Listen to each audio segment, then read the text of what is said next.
Assalamualaikum warahmatullahi wabarakatuh, penjelajah rasa dan makna. Selamat datang di kanal Nalar Mulyawan dalam segmen wisata bahasa.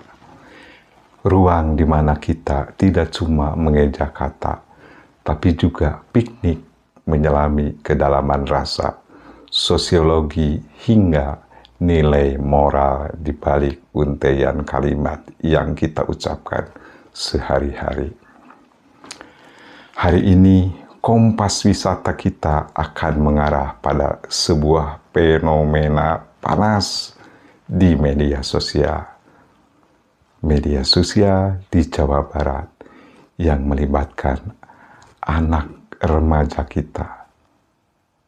Anda mungkin sempat melihat potongan video yang viral tentang seorang siswa lulusan SMP yang gagal dalam seleksi masuk SMA atau SMK negeri melalui jalur SPMB di Jawa Barat tahun 2026. Karena rasa kecewa yang mendalam akibat ketatnya persaingan sistem aplikasi, siswa tersebut meluapkan emosinya di media sosial.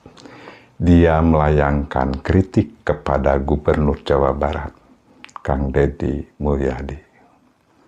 Namun, menutup kalimatnya dengan sebuah kata umpatan yang sangat kasar, yaitu kata tai. Secara psikologi, remaja usia lulusan SMP adalah fase transisi, di mana emosi masih labil saat menghadapi kegagalan sistem.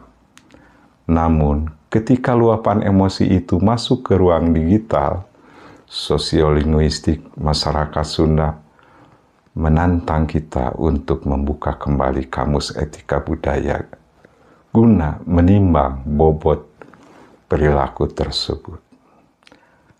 Ada 3 pilar kata yang bisa kita kulik bersama untuk membedah fenomena ini, yaitu atahwarah atau bangkarwarah, nyakola, dan hade atikan.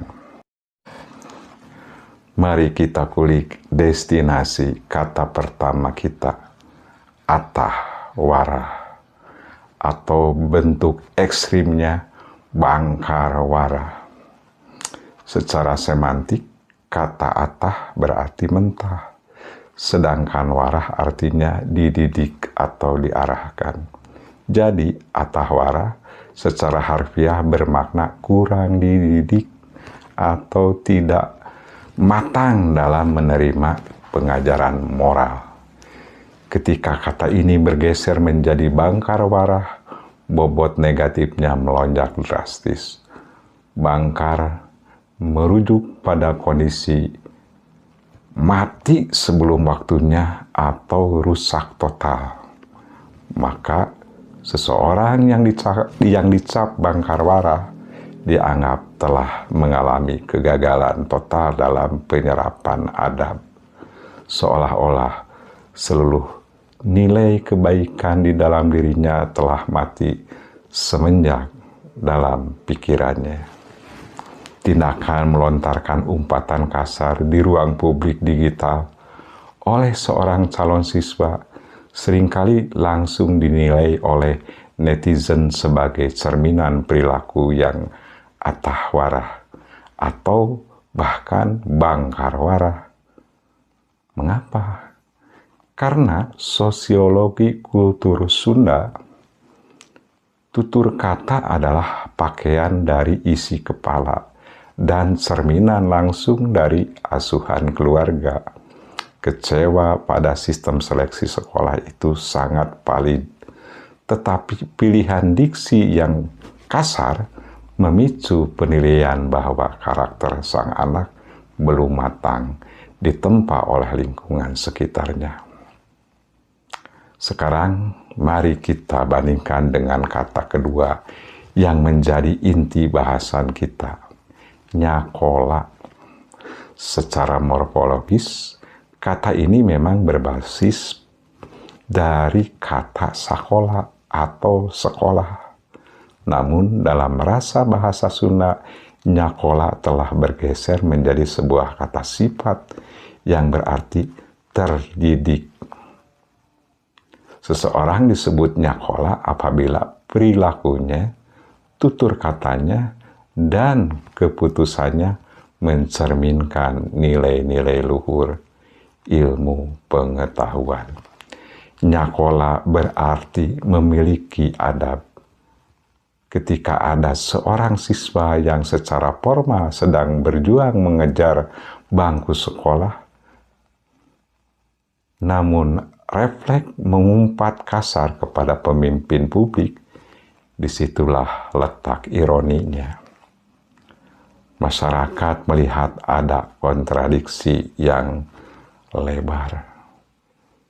Dia adalah anak yang sedang mengejar status agar bisa disebut nyakola, tetapi output perilakunya justru menunjukkan hal yang sebaliknya, tidak mencerminkan sifat terdidik itu sendiri. Disinilah kita sampai pada puncak pencapaian karakter dalam tataran budaya Sunda, yaitu HD Atikan.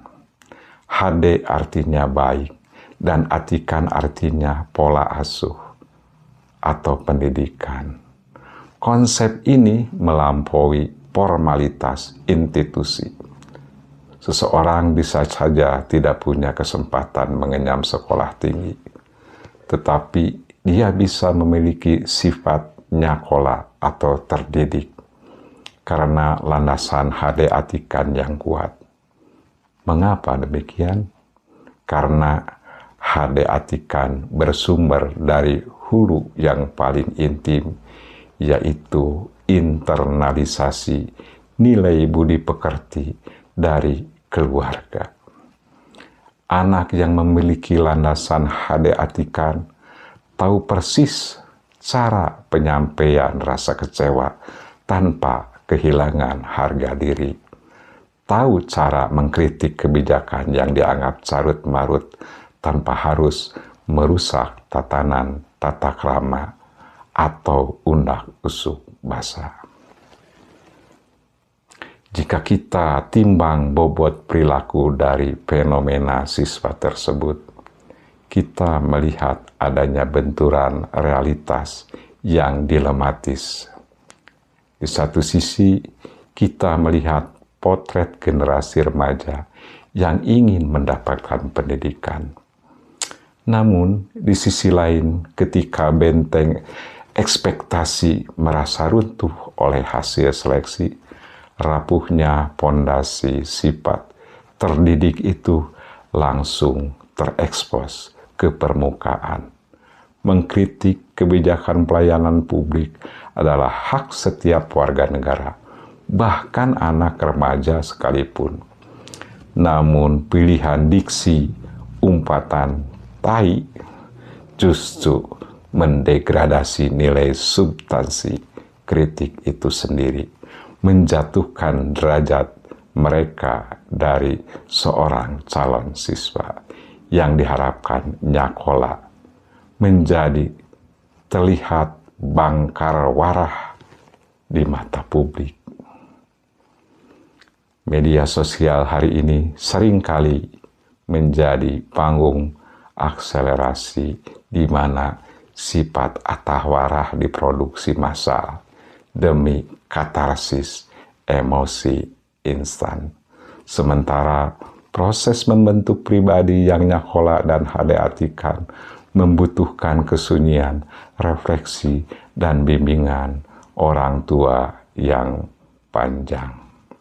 Wisata bahasa kita hari ini mengingatkan kita semua, terutama generasi muda, bahwa setinggi apapun sekolah yang kita kejar, bahasa yang keluar dari mulut, dari jemari kita adalah penentu utama apakah kita sudah benar-benar menjadi manusia yang terdidik atau belum.